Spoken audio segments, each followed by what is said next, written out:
Stop of Fightful. Please go ahead.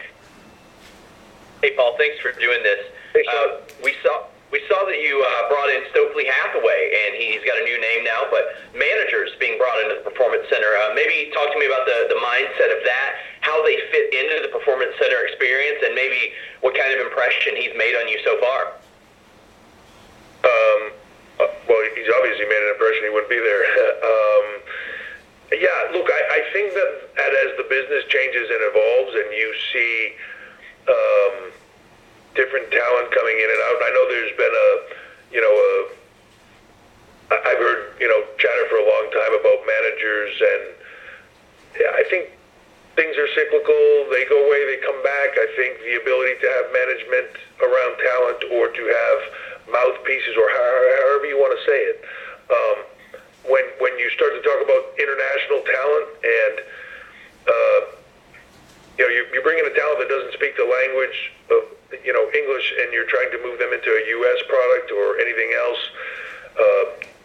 the language is important. Being able to speak and perform and talk people into seats and to promote and do everything else is very important. Not everybody can do that. Not everybody's going to learn that skill, and that's something that takes a long time. Learning a second language is not easy. And we do that with a lot of our talent, whether that's they speak English and we're teaching them another language or vice versa.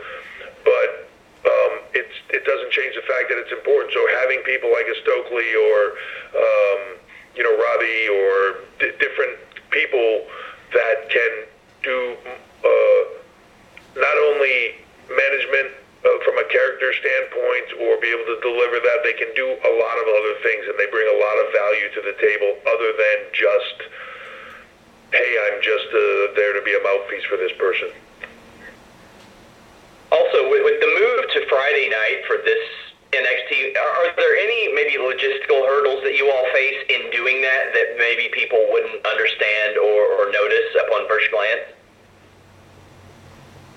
Well, I think that it sort of changes the dynamic of, back-to-back televisions in the same place. And I'll just give you an example of that is we go to Europe and we do 2 TV shows back-to-back in London or something like that. We do it here. It changes that because now it's Friday and Monday. It's not back-to-back anymore. It changes the dynamic of a lot of different things. And it's really almost the best thing you can do at that point is just, you still have to have your plans of the day-to-day going forward, but then to get in a different room, take a clean sheet of paper and say, okay, now what? Let's start over and look at this all over again. And really that's what we're doing. We're constantly, the one thing that people don't give Vince, I think, sometimes a lot of credit for is his ability to shift and morph and become what is needed in the time. And reimagining everything is one of his biggest skill sets, and to be able to go back in and say, okay, he is not afraid to, I'll just use this as an example, he's not afraid to look at the pay-per-view revenue model and say, we're going to rip this up and we're going to start over and we're going to go with an OTT network and we're going to change our entire business model. He'll gamble on himself. He's not afraid to look at everything and say, we need to reboot this whole thing and start over and take a clean sheet of paper and start with it. He has a big saying, first day on the job.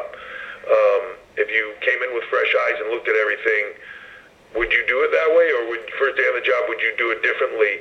Because the truth is, stuff shifts every day, and there are lots of things you just do in your life because that's how you always done them, even though there might be better ways to do it. So constantly looking at that, and he's ingrained that in the entire company, and that's what we're doing in this moment as well.